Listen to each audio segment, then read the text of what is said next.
talk. This week's talk is with Daniel Acuff, your personal philosophy of life and how it affects you positively and negatively. From bumper stickers like "Life sucks, then you die," to "Life's a bowl of cherries," our parents' admonitions, "Don't speak unless you're spoken to," and life's experiences, "You can't trust anyone." These and many more aphorisms, chidings, and warnings such as "An eye for an eye," "Actions speak louder than words," "Better safe than sorry." I like the one, I'll give you something to cry about. These simple words either limit us or expand our well-being, success, and happiness.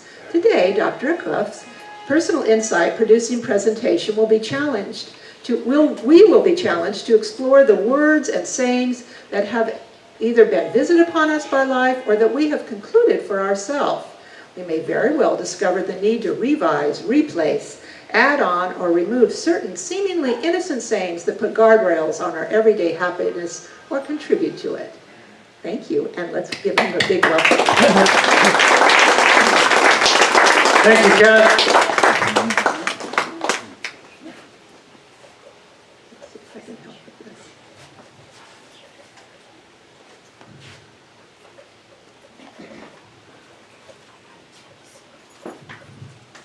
Morning, everybody. Morning. Morning. Hear me in the back, everybody? Yes. Okay, good. You may wonder how in the world I could even talk about this subject. Well, my PhD is in philosophy, Doctor of Philosophy, that's what it stands for. But then you're supposed to ask, what kind of philosophy? Well, educational philosophy. So that's part of my mission in life, is to educate through philosophy. But this presentation is in two parts. The first part is traditional, kind of a traditional approach. Like if you believe that most people are nuts, well then, if you live your life that way, they kind of show up that way. You know, and if you think they're all full of love and hugs, you're wrong. So, you need to be careful about what you say to yourself and the little phrases that come and go. And the important thing to think about that is that your parents, before the age of 7 in particular, programmed you. You're programmed. Sorry. You can't do a lot about it. Except after the age of 7, you can try to fight against the program. You can try to change the program. You can take seminars, you can read books, dig yourself out of the program in some way or another that they said, they told you what was real, true, and good in life, and you couldn't buy it or not buy it because you weren't 7 yet. So the psychologists, child psychologists say that children don't really think rationally or think for themselves until about age 6 or 7. So that's why, for one reason, in a traditional psychology and philosophy sense, certain phrases, like on bumper stickers, can really influence your life, good or bad, or indifferent. For example, I'm going to ask you for some that you know. Live and let live. I want you to raise your hands as I say one of these, and you kind of go by that. Live and let live. Okay? Other people are mostly wrong, and I'm right.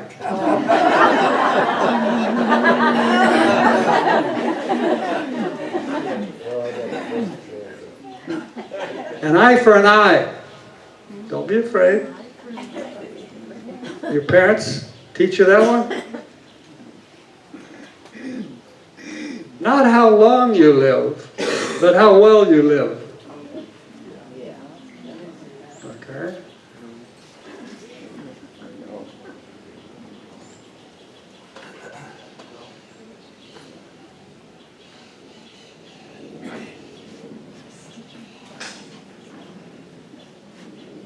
Wake up. The only wealth you'll keep forever is what you've given away. Ha! You got to think about that one. That one always kind of bothered me too. Plant your garden and decorate your own soul instead of waiting for someone else to bring you flowers. Good. Love, compassion, and kindness are the foundation of a happy life. When life knocks you down, get right back up again. Okay, so this is not really philosophy, but it touches on philosophy. So what is philosophy? Technically, I'm going to explain it technically, and I think it helps to understand philosophy, because you hear the word all the time and you think about it, but if I asked you to explain it, I was playing golf one day with a guy, and I said, what do you do for a living? He said, I'm a teacher of philosophy at such and such a college.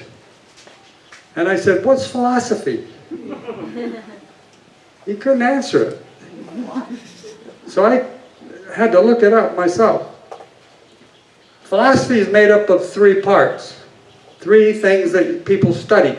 Philosophers especially study. What is real and what is not real? Some of our politicians could study that. That's called ontology, the study of reality and unreality. And then there's epistemology, which is the study of truth. What's true and what's not? Again, politicians. What's true and what's not, and how do you prove that it's true? The scientists say you prove it through the scientific method. So ontology, what's real and what's not real? Are dreams real? Are they not real? Interesting question. And then the third aspect of philosophy is axiology, the study of good and bad, morality, ethics. So in our lives, we come to conclusions about what's real, what's true, what's not true. And if you're like me, half the time when I think about, well, that seems true to me, but I go away thinking, I don't know if it's true or not. There's just so many loopholes in truth, it seems. So, when we look at what's your philosophy of life, two things. First of all, philosophy is too big of a word. It's really beliefs. What are your beliefs about life and yourself in it? And then, how do those beliefs, well, first of all, are they true? If you really examine them, you come shaking your head like, I'm not sure if they're true or not, but I've been living by these beliefs for a long time. And the psychologists will tell you, along with the philosophers, that whatever you believe to be true may be true for you only. So it may not be true. So truth becomes pliable.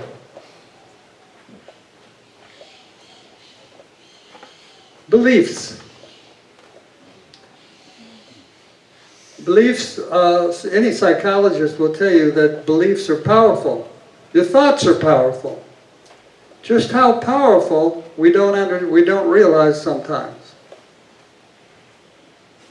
They guide us. They're like guides of how to behave. And like I said, we've been programmed by our parents mostly on how to behave. And then after the age of 7, of course, your parents don't go away. They keep telling you what to do and what not to do, and what to believe and what not to believe. And then life kicks in also and tells you what to believe and what not to believe, what's true and what's not. And you're lucky if you get out of it alive, which you don't.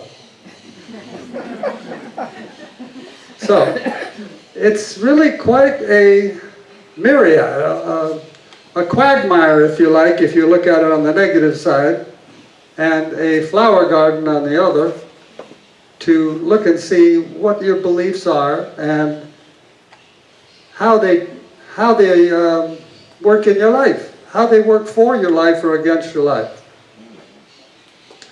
Now I'm going to ask you to get a partner several times during the day, and just to make it easy, find somebody close by. If you have 3 people, make it work.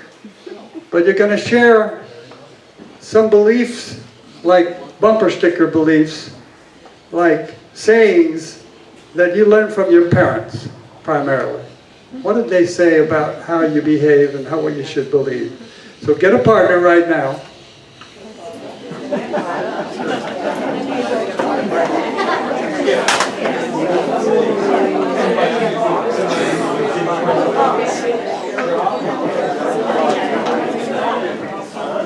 If you have to move yourself.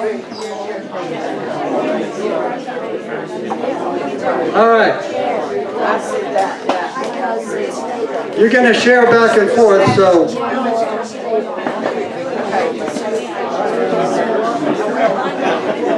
Listen up. You're going to share back and forth, so decide who's A and who's B. Okay, B's go first. Share with your partner, or partners if you have 3 in your group. And if you're not in a group by now, go somewhere and find one. Share some of the beliefs you remember that you learned from your parents that have guided your life one way or another. Go. B's go.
Switch, if you haven't already, switch. Hayes, go.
Okay, stop. Thank you, partner.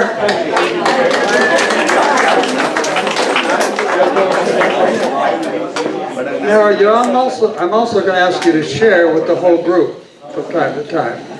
So if you'd like to share something you discovered that was about yourself or about your partner, raise your hand. Okay, you're going to have to talk loud. No, we have a mic. Oh, we're going to bring a mic. Okay. Raise your hand again. Please stand.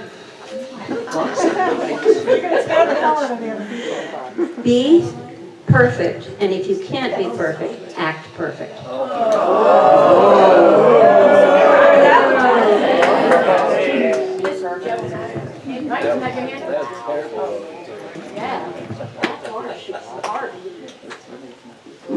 My thought is, I realize now, always on the negative side, because if you did something wrong, like even if you took some sugar or a cookie when you weren't supposed to, you go to hell. Ooh. Tough rules.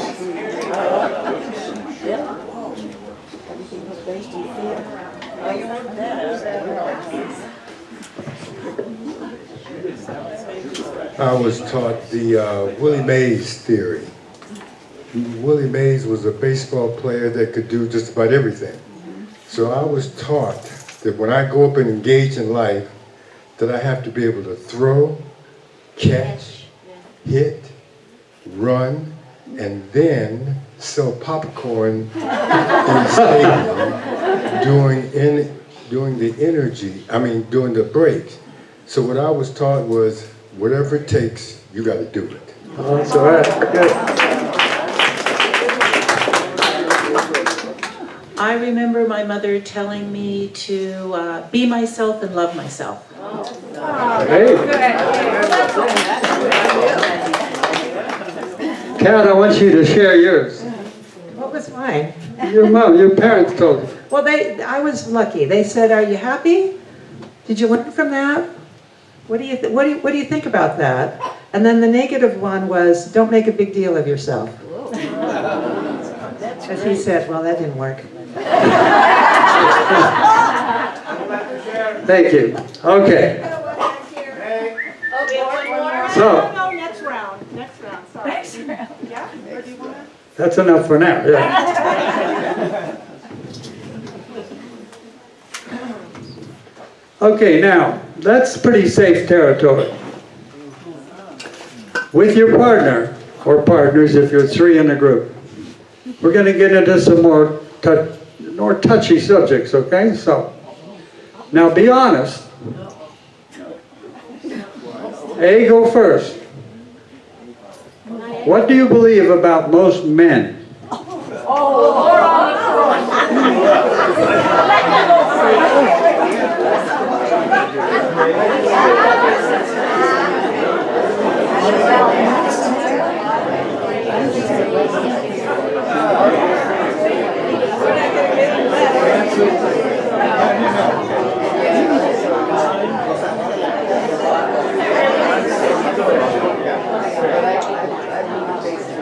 Okay, switch. Switch. B. What do you believe about most men? B.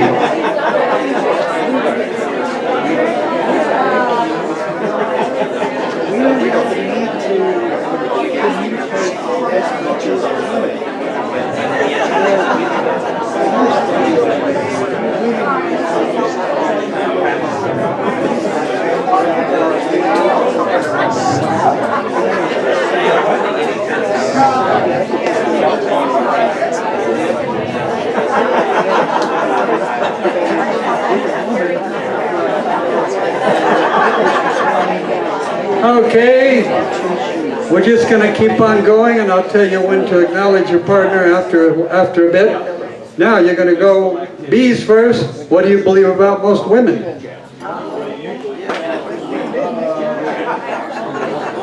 We're done.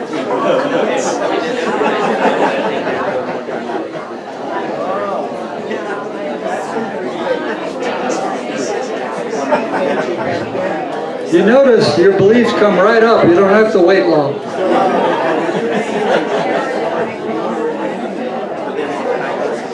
Okay, switch. What do you believe about most women?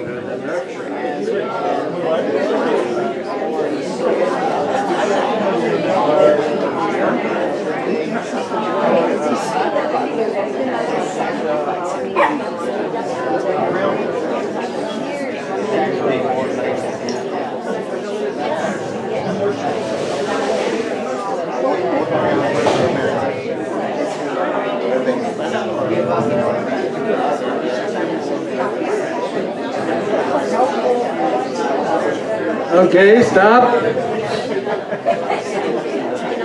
Now I'm going to give you several possibilities here. You pick one that stands out. What do you believe about most Americans? Most Canadians?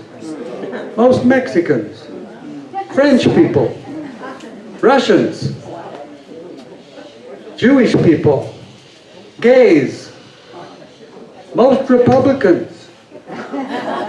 Most Democrats? Pick one. Any of those. Gays, Republicans, Canadians.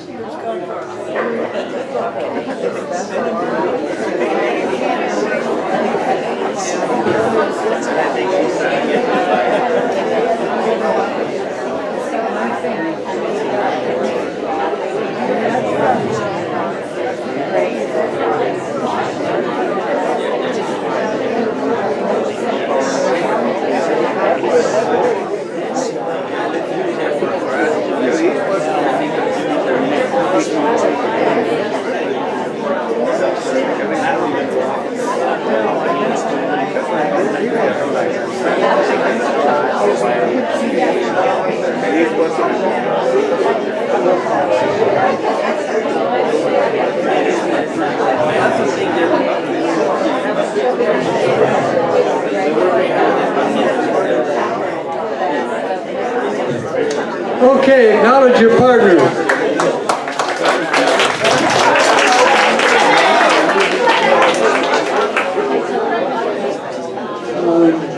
Yeah. Somebody want to share something that came up that you might have been surprised about? Anybody?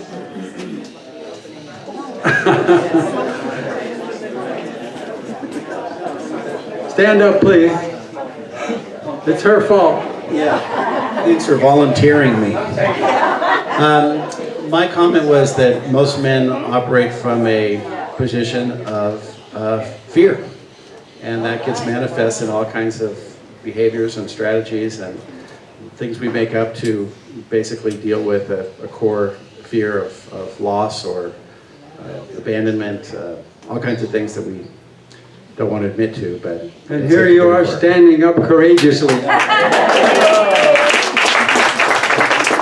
Thank you.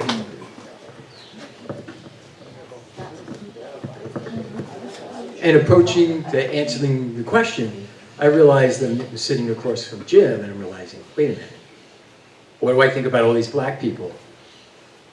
But that's just a box in my head.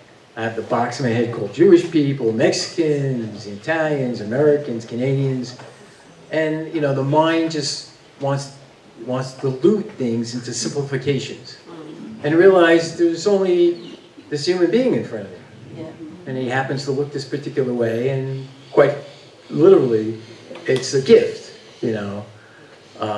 So it's about I think my mind wants to simplify things because it comforts the reptilian brain. You know, I can sleep at night, knowing that somehow. But the reality is life is, the present moment is very juicy and delicious and sometimes scary. And I think to avoid the scariness, we put people in boxes and all that stuff.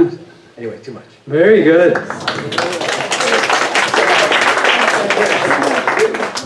Yeah, very well put. We put people in boxes. Not just people, but... Okay, my partner and I, this nice lady, and we agree that life is just the way we make it. It is not good life, it is not bad life. It's just how we get into it. Thank you, thank you. Yeah, there you go. Okay, our group of 3, 2 women and 1 man, came to the profound conclusion that women think they're smarter than men. And men think they're smarter than women. And that is related to the divorce rate in the United States. Thank you. Okay. I wanted to pick up on the boxes metaphor. It's true. We really do put people in boxes. And they go into our brain, into our mind, into our program in those boxes. And we make generalizations about people that are quite dangerous sometimes. And most of the time not true. When you say most men, most women, most Canadian, we don't know what we're talking about. So, where do all these many beliefs come from?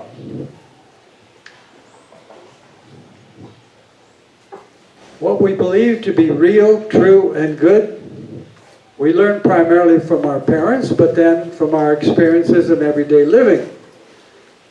We are programmed, or we program ourselves.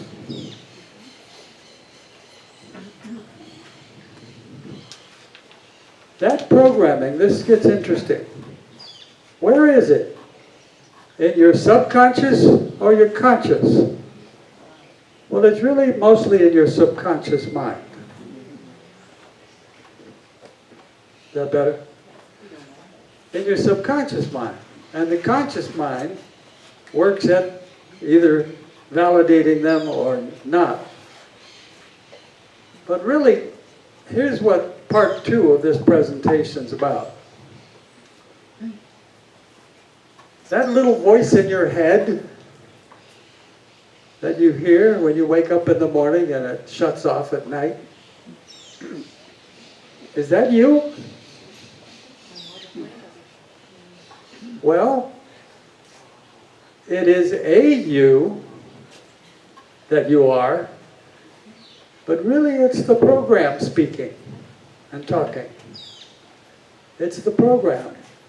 And a good phrase is, the unexamined life is not worth living.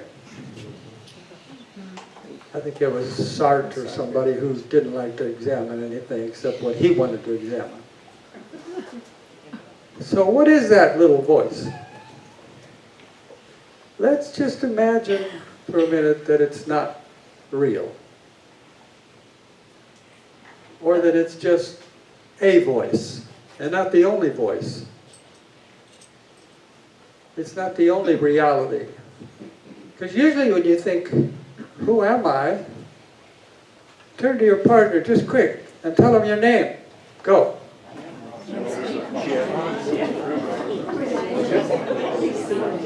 Is that you? Your name? But that name has a whole bucket list. It has a whole bunch of boxes or a sounding around it. So what if you're far more than that voice in your head? There are certain, I'm going to call them disciplines, activities, that somehow they're kind of mysterious, but they work. Affirmations. Oh, what a beautiful morning. Oh, what a beautiful day. I've got a wonderful feeling. Everything's going my way. Nancy and I, we sing that. We don't know the rest of the words, but we sing that all the time. And it sets the stage for something. Everything's going my way. That's an affirmation. So I just had an operation on a melanoma on my leg. They took it out. It wasn't going my way, and then it did when they took it out. So but the idea, you get up in the morning the next day after having a problem and you say, everything's going my way. You know, it's going to happen. Things are good. Life is good. Do you live in that reality? And again, it's part of the program. It's not really the full reality. That's what I'm saying in this second part. Negative thinking also works against us.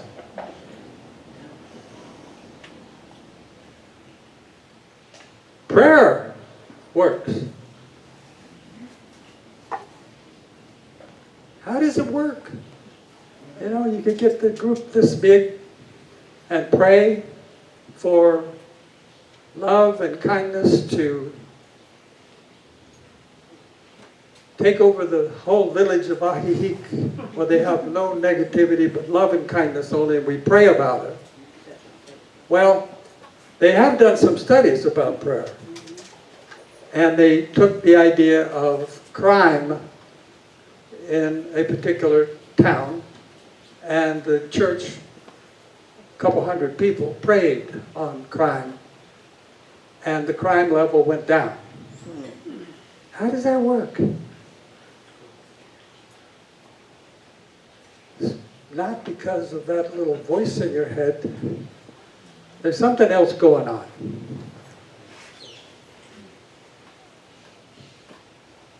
The afterlife.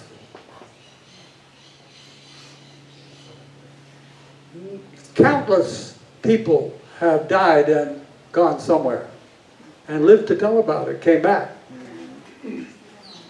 They came back.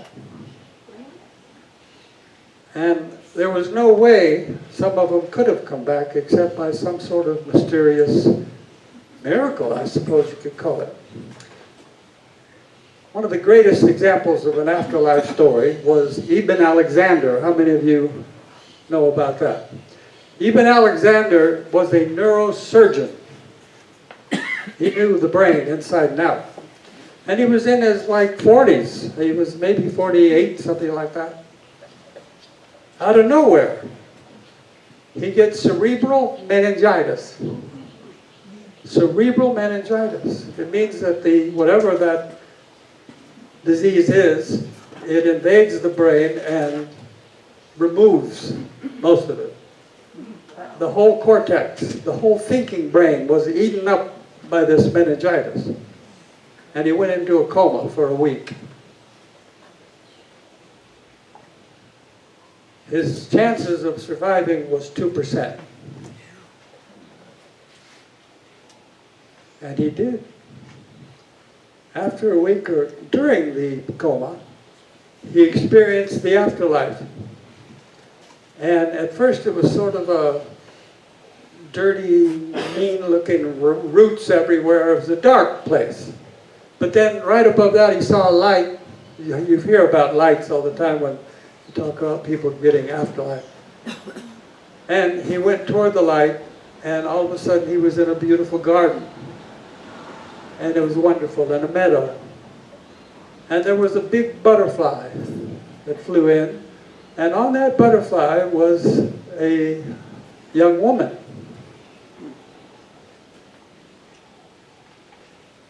And she told him something. And I'm going to repeat it a couple times. She told him, and by the way, he finally put it together later, that it was his sister who had died before that time. And his sister told him, I want you to remember 3 things, Eben. The first thing is that you are loved completely and forever. The second thing, you can do no wrong. Now that kind of makes you wonder, what do you mean? I've done quite a few wrong things. Well, what he meant, he explained it later, it has to do with reincarnation. That if you did something wrong, you can come back and fix it. In fact, when you come back again, that's a lot about what it's about, is to repair what you did wrong. So you are loved completely and forever. You can do no wrong. And the third message was, there's absolutely nothing to fear. There's nothing to fear.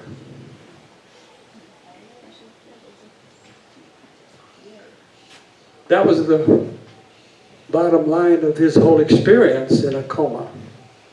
Those 3 things, that message, those messages.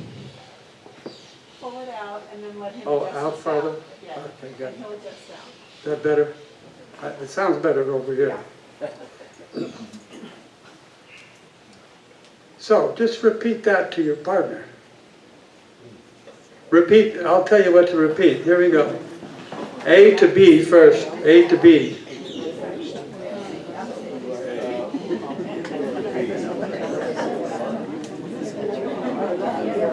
A to B. You can start anywhere. There's nothing to fear. I am loved completely and forever.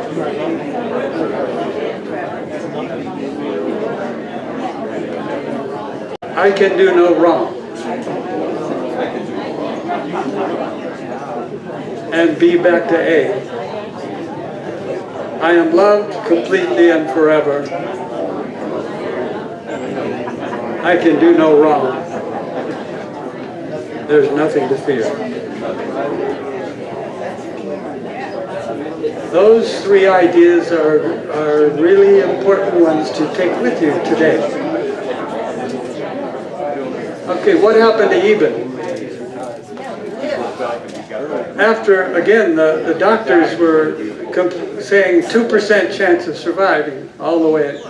He had his family as support, and they would hold his hand through the whole week.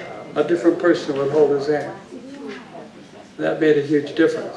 But bottom line is he came out of it. And his brain repaired itself. That's not possible. So my question is, how does that happen? Well, how can he not have a cognitive area in his brain and still be able to think? He must be thinking somewhere else. He must be, I'm getting shivers on that. That's why I get shivers when I'm touching on something that's the truth. I made that up, I guess, but it's probably true.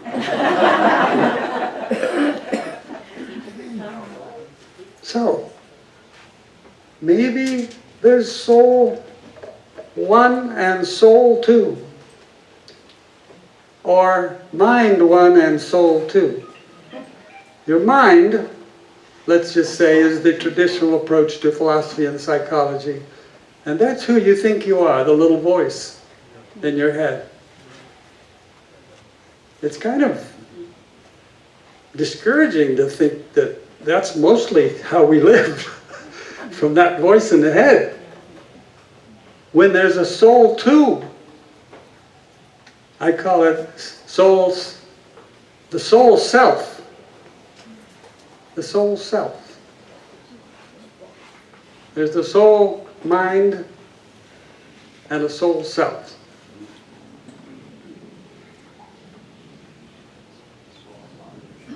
How does meditation work? How many of you meditate? How many of you meditate a lot? Okay. What happens when you meditate? What's the idea of meditation?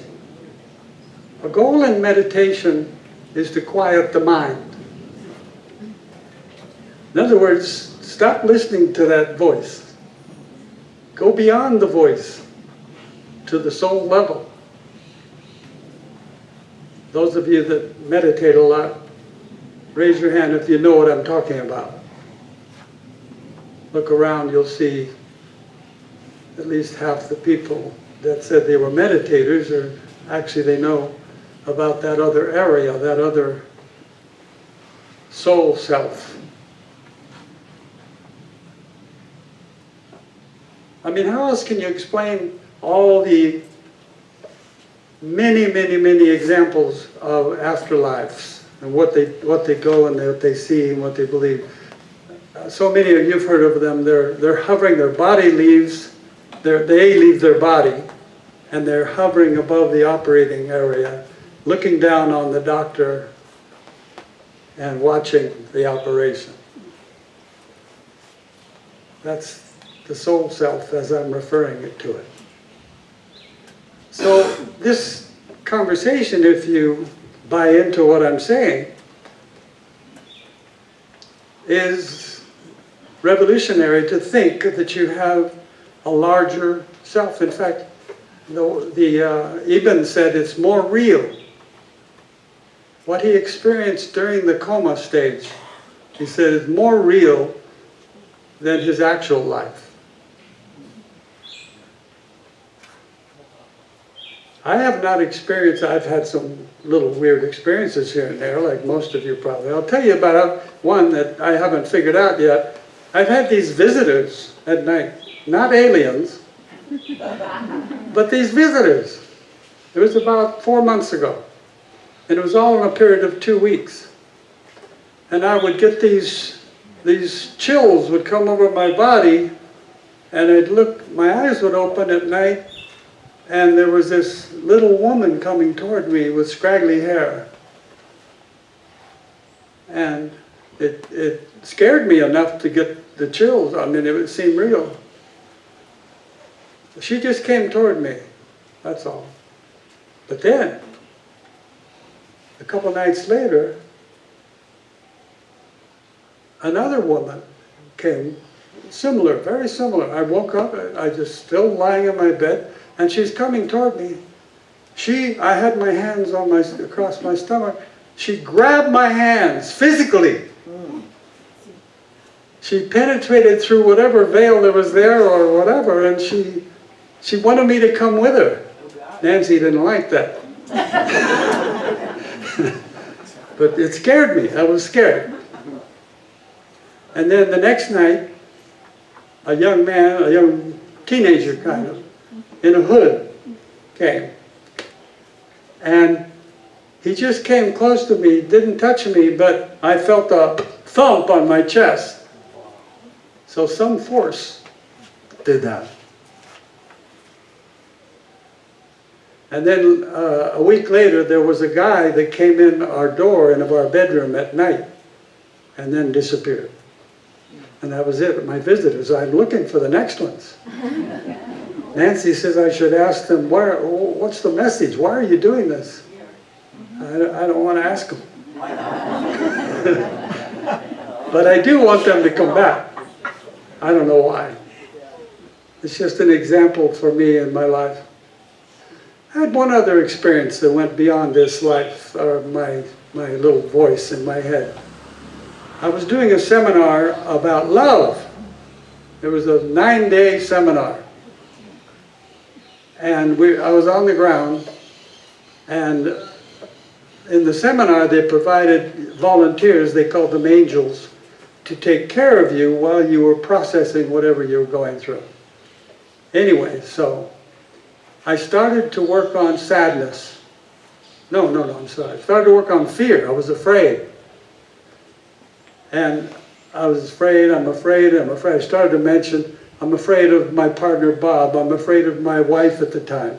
I'm afraid of this person and that person. I'm afraid. And then finally this howl came up from I don't know where, and I found myself crying so deeply that my voice joined with the voices of the planet who were in pain. And it was shocking, to say the least. Telepathy. Telepathy happens. It happens to all of us at times. How does that work? When the phone rings and you know who it is. So what I'm saying to conclude here is that what if we do have two selves, and that one is more valid, or one is more enlightening, or one is more spiritual than the other. Let's put it that way. One is more spiritual. So the challenge in life, I think, is to see how you're going to access that. And meditation is a proven way. I resist meditating. I have a program where I can't do it very well. Well, that doesn't work for me. And I've just recently, Nancy and I have been starting to meditate again. You can applaud on that one. Yay! Okay. Everybody stand up. Start with your partner if you want, but what you're going to do, you remember the movie Avatar? There was a great scene when the two lovers looked at each other and they said, I see you. I see you. So you're going to turn right toward your partner, look in their eyes, and you're going to say, listen, listen. First of all, you're going to tell them back and forth, let me see you. And then you're going to say, look in their eyes and see if you can see them.